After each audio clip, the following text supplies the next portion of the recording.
everyone, and welcome to the Battle for a Healthy Voice. I'm Sunny Galt, and I'm joined here by David Moyer. Hi there. Hi.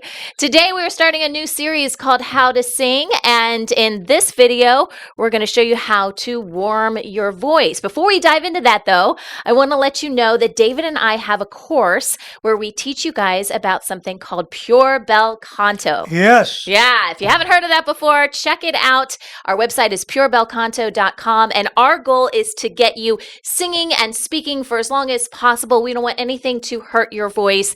And quite frankly, a lot of singers, a lot of speakers aren't doing things the right way, and it's harming their voice, right, David? Absolutely, that's the problem. So in any of the videos that we do, we're going to be bringing in this concept of Pure Bel Canto, including what we're talking about today, which is how to sing a 5-note scale. Absolutely, and because I've been given the godly gift of ADHD, I might just have to, she's going to give me the, like that. So here we go with a 5-note scale. Now, a 5-note scale is usually done so, fa, mi, re, do, which may not mean much to any of you. That literally means to take the 5th note of a major scale and sing down from 5 to 4 to 3 to 2 to 1. Okay. And it's something like this. I suggest that you get a TE tuner, which is an app you can get. Okay. And then once you have the app, you go to the keyboard, which is at the bottom, and then you can play your notes if you don't have a keyboard at home.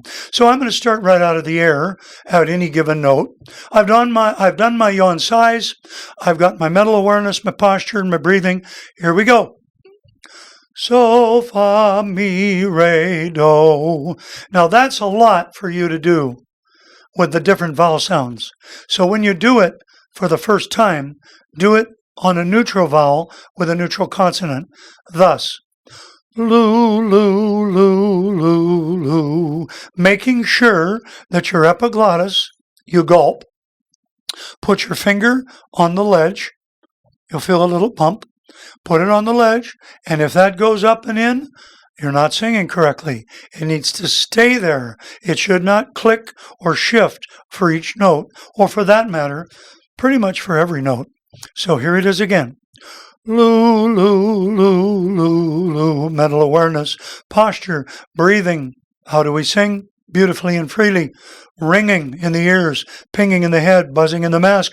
Tone, nose in the tone, but not tone through the nose. We go up a half step on our keyboard. If we're on a white key, go to the black key and play it right above it to the right. Loo, loo, loo, loo, loo. Mm-hmm. Continue that until you feel as though you have to tip your head up or this moves up. Yeah. If it does, don't go any higher. Okay. Start again and try to do it and see if you can go a little bit higher.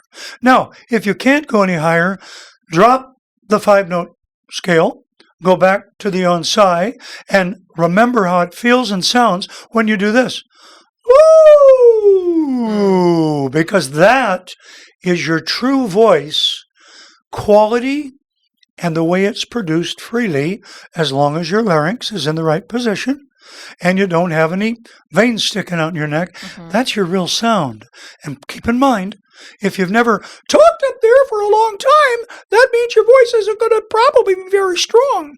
So your voice is probably going to be about 6 to 8 years old as you go through the gears, if you've only used one gear. Right. And if you used one gear and you don't know how to do yawn si, you have to let it change. It's going to sound like something Mama made something for dinner and you go, I can't eat that, Mom. Ah. That's the way it's going to sound to you as you shift the gears. And you have to get used to it. Yeah. So as I shift, let's say I'm up a ways and it's working, I go, loo, loo, loo, loo, loo. That's if you can handle it, but just keep going up as you sing down. Go up by half steps. Now, a half step is a white key to the next black key to the right, or on your keyboard, there will be 2 white keys where there's no black key in between. That's also a half step. Okay. How important is it that we stay on key as we're doing our 5-note Absolutely. scale? Very, very important, but not as important as singing freely and beautifully. Okay. Which reminds me of a student that I work with right now, speech major. And what I'll do when he's warming his voice, if he sings wrong on pitches, as long as his voice is free, I'm not going to bother him about it because that's going to make you tense. Just try to do this. Loo, loo, loo, loo. And if you're not sure how that sounds, go to the YouTube, watch do, re, mi from Sound of Music. We all know that. And then you'll know how to do it. Why is it 5 notes? I'm just curious. Why not 6 or 7 or 4? Well, in a major scale, yeah. the strongest part of the scale exists on the first note, the fourth note, and the fifth note. Okay. We call that a tonic, a subdominant, and a dominant. I mean, that number 5 is a dominant. If you make a chord out of that, which we'll learn eventually, then you're going to have the second strongest chord, which is going to want to lead you back to the first note, like this. Bum, ba-da-da-da-da, bum, bum. Exactly. Exactly, you did it. Yeah, and if I go, bum, ba-da-da-da-da, bum. Done. See?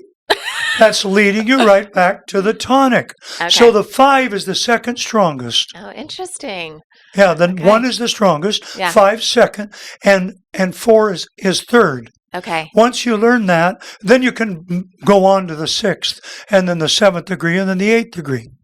All right. So for how long should we be doing our 5-note scale? You said to go up as high as you can. Like, is there a length I would of time? say, yes, I would say that you do yawn sigh for about 2 minutes to 5 minutes. Okay. And do it on one vowel, unless you've already mastered the larynx staying in place when you go, loo, lee, lee, la, and loo, lee, lee, la, loo. Mm-hmm. If it's staying there, you're in good shape. But if it's not, you spend about 2 to 5 minutes on one vowel sound, one consonant, and lose the easiest, or M.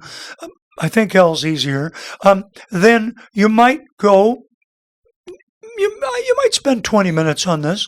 Okay. Okay. But so you do yawn sigh first. But that's it. Yawn sigh from 2 to 5. And then the maybe 5-note 15 scale. minutes for 5-note. And then try to sing a phrase of a song. Okay. Just try to sing. A phrase means like you're doing, I've been staring at the edge of the water. That's enough. That's a lot. I mean, that's a lot. If you can keep that larynx in place and do an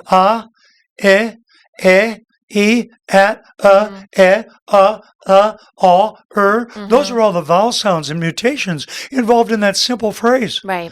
When I first studied 3 songs, 9 months. Same 3 songs. I couldn't sing any of the popular songs I knew in the late 60s. He said, if you do, I won't teach you.